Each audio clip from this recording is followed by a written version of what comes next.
네, 오늘 저희가 함께 살펴볼 말씀은 누가복음 6장 12절에서 26절까지 말씀입니다. 누가복음 6장 12절에서 26절까지 말씀.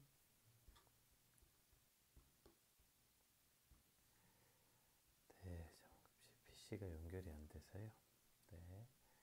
누가복음 6장 12절에서 26절 말씀 함께 읽겠습니다. 이때 예수께서 기도하러 산으로 가사 밤이 새도록 하나님께 기도하시고 밝음에 그 제자들을 부르사 그 중에서 12를 택하여 사도라 칭하셨으니 곧 베드로라고 이름을 주신 시몬과 그의 동생 안드레와 야고보와 요한과 빌립과 바돌로메와 마테와 도메와 알페오의 아들 야고보와 셀롯이라는 시몬과 야고보의 아들 유다와 예수를 파는 자가 될 가룟 유다라. 예수께서 그들과 함께 내려오사 평지에 서시니 그 제자의 많은 무리와 예수의 말씀을 듣고 병고침을 받으려고 유대 사방과 예루살렘과 두로와 시돈의 해안으로부터 온 많은 백성이 있었더라. 더러운 귀신에게 고난받는 자들도 고침을 받은지라. 온 무리가 예수를 만지려고 힘쓰니 이는 능력이 예수로부터 나와서 모든 사람을 낫게 함이로라. 예수께서 눈을 들어 제자들에게 보시고 이르시되 너희 가난한 자는 복이 있나니 하나님의 나라가 너희 것이미요. 지금 줄인 자는 복이 있나니 너희가 배부름을 얻을 것이미요. 지금 우는 자는 복이 있나니 너희가 웃을 것이미요. 인자로 말미암아 사람들이 너희를 미워하며 멀리하고 욕하고 너희 이름을 악하다 하여 버릴 때는 너희에게 복이 있도다. 그날에 기뻐하고 뛰놀라. 하늘에서 너희 상이 큼이라. 그들의 조상들이 선지자들에게 이와 같이 하였느니라. 그러나 화 있을진저 너희 부유한 자여 너희는 너희의 위로를 이미 받았도다. 화 있을진저 너희 지금 배부른 자여 너희는 주리리로다. 화 있을진저 지금 너희 지금 웃는 자여 너희가 애통하며 울리로다. 모든 사람이 너희를 칭찬하며 화가 있도다. 그들의 조상이 거짓 선지자들에게 이와 같이 하였느니라. 아멘. 오늘 본문은 예수님께서 제자를 부르신 사건과 우리가 흔히 평지수훈이라고 부르는 그 예수님의 그 초기 사역에 관한 내용이 기록되어 있습니다. 우리 12절에서 16절 그 예수님이 제자를 부르시는 장면 먼저 함께 살펴보도록 하겠습니다. 이때 예수께서 기도하시러 산으로 가사 밤이 새도록 하나님께 기도하시고 밝음에 그 제자들을 부르사 그 중에서 12를 택하여 사도라 칭하셨으니 곧 베드로라고 이름을 주신 시몬과 그의 동생 안드레와 야고보와 요한과 빌립과 바돌로메와 마테와 도마와 알파요의 아들 야고보와 셀롯이라는 시몬과 야고보의 아들 유다와 예수를 파는 자가 될 가룟 유다라. 이렇게 예수님이 12사도를 부른 장면을 오늘 본문이 기록하고 있는데요. 이 장면은 모든 공간복음에 마태, 마가, 누가 모두에 다 기록된 말씀입니다. 이는 기독교 역사에 있어서 아주 중요한 일이기 때문이죠. 이 12명의 제자들을 통하여서 예수님은 이들과 예수님의 공생의 기간을 함께 하셨고 예수님에게 가르침을 받았고 이제 예수님이 승천하신 이후에는 이 12제자를 통해서 이들이 복음 전파의 주역이 되고 또 교회의 초석이 되었기 때문입니다. 따라서 12제자를 세우시고 이들의 이름을 기록하는 일은 어떤 하나의 전기를 이루는 아주 중요한 일이었음을 암시하고 있는 거죠. 그래서 오늘 이 모든 공간 복음에 또 이렇게 예수님의 제자들의 이름이 여러 번 기록되는 것을 보게 됩니다. 특별히 누가복음에만 기록된 장면은 그렇게 제자들을 세우시기 전에 예수님은 기도하러 산으로 가셨다 이러한 어떤 그 명시, 이것은 누가복음에만 기록되어 있어요. 그러니까 제자를 세우시기 전에 예수님께서 기도하러 산으로 가사 밤이 새도록 하나님께 기도하는 장면, 그것이 오늘 누가복음에 기록되고 있는 거죠. 그렇게 밤이 새도록 하나님께 기도하고 나서 제자를 부르셨다는 것을 지금 누가는 강조하기 위함입니다. 왜 이것을 강조합니까? 이것이 그만큼 중요한 일, 그러니까 제자들을 세우는 일이 중요한 일이기 때문에 그것을 기록한 것도 있고, 또 성경에 표현됐던 것처럼 예수님은 늘 모든 이러한 사건들 앞에, 그러니까 예수님께서는 늘 기도하시는 분, 따라서 기도에 따라서 기도하신 후에 이와 같은 판단, 이와 같은 일을 하셨다, 이것을 강조하기 위한 두 가지 관점 모두로 볼 수 있습니다. 자, 그런데 이 기도의 핵심이 무엇일까요? 그럼 예수님께서 하나님께 나아가서 했던 기도의 핵심이 뭐예요? 하나님의 뜻을 구하는 기도, 하나님의 의도에 따라 이루어지는 기도, 이것이 바로 예수님이 오늘 하나님께 했던 기도의 핵심이라는 거죠. 그래서 예수님께서 하나님 앞에 이와 같은 이들을 제자로 세우는 것에 대해서 하나님께 묻고, 그리고 하나님의 뜻에 따라 기도를 마치신 후에 내려와서 제자들을 임명하셨다는 걸 보면 알 수 있죠. 우리가 흔히 기도하고 결정한다, 뭐 기도해보고 결정하겠다, 이런 말들을 그리스도인들 종종 사용하지 않습니까? 이것이 하나님 뜻인가 아닌가 상고해보고 하나님 뜻이 아니면 언제든지 돌이키겠다 라는 의미로 사용되어야 되는 말이죠. 내가 기도해보고 결정할게. 일단 기도해보겠습니다. 이런 말이요. 그 기도해보겠다는 말은 생각해보겠다는 뜻이 아니라, 내 생각이 중요한 게 아니라 하나님의 뜻을 묻고, 하나님의 뜻이면 그것이 내 생각과 다를지라도 언제든지 오케이 할 것이고, 만약에 내 생각은 오케이여도 하나님의 뜻이 아니라면 아니라 말할 것이다 라는 어떠한 의미로 사실 이 말을 쓰잖아요. 그런데 안타깝게 그러한 의미로 이 말을 쓰지만 실제 그러냐는 거예요. 우리의 기도는 하나님께 통보하거나, 하나님 이렇게 하게 해주세요, 하나님 이렇게 하려고 해요, 도와주세요, 이렇게 하나님께 내 뜻을 그냥 통보하거나, 혹은 거꾸로 내 뜻에 하나님이 따르라고 하는 기도. 하나님 이렇게 할 건데 도와주세요, 이렇게 하게 해주세요. 이게 내 뜻인데 하나님 따르라는 거잖아요. 그러니까 하나님의 뜻에 따라 내가 순종하겠다는 기도가 아니라 내 뜻에 따라 하나님이 순종하시라는, 이런 말도 안 되는 기도를 사실 우리가 종종 하는 것을 보게 되는 거죠. 기도는 하나님의 뜻을 통보받는 시간이죠. 그리고 하나님의 뜻에 내가 따르는 시간이지, 거꾸로 무슨 내 뜻을 하나님께 관철시키는 시간이 아니라는 것입니다. 예수님도 기도하시는 장면들에 이제 계속 기록하고 있어요. 물론 이것이 이제 기도에 대해서 가르치시려는 것도 있지만, 실제로 그렇게 깊이 기도하는 시간이 반드시 있어야 했음을 의미하는 것이기도 해요. 예수님께서도 그렇게 기도하지 않으시면 안 됐는데, 예수님도 그렇게 기도하시고 하나님의 뜻을 실행하셨는데, 근데 참 우리는 대단한 것 같아요. 그 수많은 결정들, 중요한 결정들을 기도하지 않고 결정하거나, 혹은 기도라는 틀을 가지고 있지만 하나님께 통보해버리고 그냥 진행하는, 이런 모습을 보면 대단한 면모를 가지고 있는 것이죠. 오늘 예수님이 기도하시는 모습을 통해 오늘 우리의 기도를 돌아보는 시간이 돼야 합니다. 오늘 우리는 무엇 때문에 기도합니까? 무엇을 기도라고 부릅니까? 하루를 시작하기 전에 어떤 의식처럼 하나님 오늘 도와주시고 안전하게 해주시고 하나님 가운데 평안하게 해주시고, 이런 기도들, 물론 오늘 하루에 대한 무탈한 기도를 하는 게 의미 없거나 나쁜 것이라는 것은 아닙니다. 그러나 그것이 기도의 전부가 될 수 없다는 거예요. 그것은 기도를 너무나도 그 유아적 발상으로 기도하게 되는 것입니다. 우리의 기도는 그러한 기도보다 훨씬 더 깊은 곳으로 나아갈 수 있어야 하는 것입니다. 우리가 하나님께서 당연히 천지 만물을 창조하시고 나를 지키시고 보호하실 분이라는 걸 믿기에, 그 믿음을 가지고 우리의 하루에 무슨 안전을 위해서 기도하는 것 의미 있죠. 그러나 그것만으로 끝나서는 안 되고요. 기도의 핵심은 뭡니까? 하나님의 뜻이 오늘 내 삶에 이루어지게 하여 주시옵소서. 주기도문에 나오는 핵심이 이거 아니에요?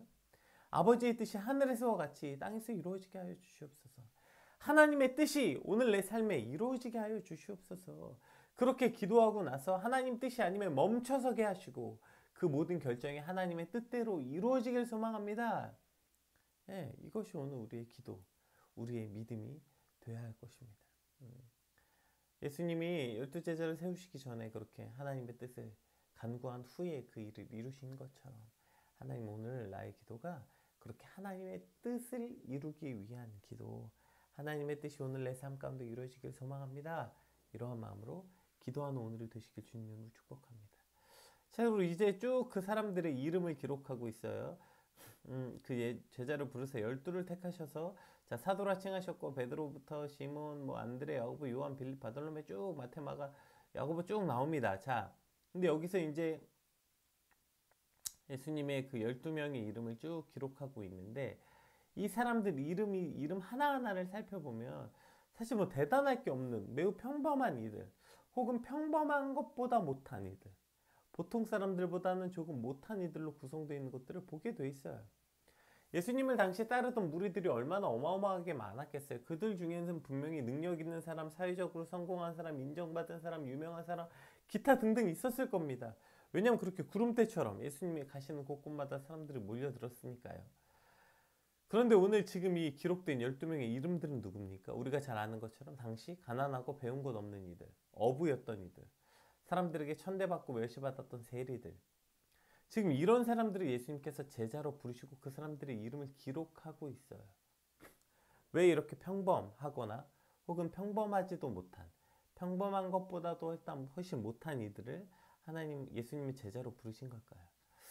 요즘에 그 뉴스에 대선에 대해서 되게 많이 나오잖아요. 그래서 이제 대선을 치르게 되면, 그러니까 대통령 후보가 나오고 그 후보를 옆에서 함께 도와주는 참모진들, 우리가 이걸 대선 캠프라고 불러요. 어떤 후보가 나와서 자신의 공약을 발표하고 제가 대통령이기 때문에 여러분 이런 걸 하겠습니다, 이런 걸 하겠습니다, 그러한 메시지는 사실 별로 들어오지 않습니다. 큰 이슈도 되지 않아요. 근데 뭐가 큰 이슈가 돼요? 뉴스에 지금 계속 나오는 게 뭐예요? 대선 캠프를 누구로 했냐는 거예요. 그 대통령 후보가 자신의 참모진을 누구로 구성했는가? 그것이 곧 메시지라는 거예요. 참모진을 뭐 예를 들어서 뭐 어떤 여성 인권 단체 누구를 세우면 그 사람의 후보의 생각이 이런 거구나. 그걸 사람을 인선이라고 말하죠. 어떠한 사람을 세웠는가로 그 사람의 뭘 하려는지, 그 후보가 어떤 걸 하려는지 사람으로 판단하게 돼 있다고요. 그래서 이놈의 대선 캠프 맨날 뒤집는 거예요.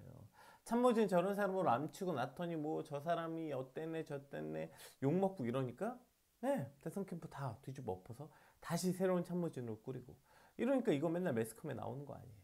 그러니까 후보가 누구인지, 후보가 뭘 하려고 해야 되는지, 이러한 모든 공약들이 공약 이전에 그 후보가 누구를 뽑아서 누구하고 함께 하자고 하고 있는가, 그걸 보게 되면 그 후보가 뭘 강조하고 있는지 나타나는 것이죠. 오늘 예수님도 마찬가지입니다. 예수님이 이제 뭘 하시려고 하는지, 예수님이 어떤 걸 하려고 하시는지, 어떠한 일을 이루려고 하시는지, 누구를 뽑아서 함께 하자고 말했는가, 이걸 보면 알 수 있는 겁니다. 예수님이 누구를 지금, 이게 캠프죠. 지저스 캠프 아니겠어요? 예수님의 참모진을 뽑는 거잖아요. 예수님을 보자는 예수님의 제자가 뭐 예수님의 참모진 12명 뽑은 거잖아요. 자, 누구로 함께 하자고 했는가? 이것이 바로 예수님의 정체성, 예수님의 공약, 예수님이 뭘 하고자 하는가에 대한 방향성, 이 모든 것이 오늘 이 제자를 통해서 드러나는 것입니다. 이는 하나님의 뜻과도 마찬가지죠. 여러분, 왜 하나님이 이스라엘을 택하셨어요? 여러 번 성경에 등장하잖아요. 그들이 가장 약하고 연약한 민족이었기 때문이라고. 물론 하나님께서 이제 아브라함을 통해서 약속하셨던 그 언약을 이루셨지만, 그러나 왜 아브라함을 통해서 그 언약이 이루어졌냐고요.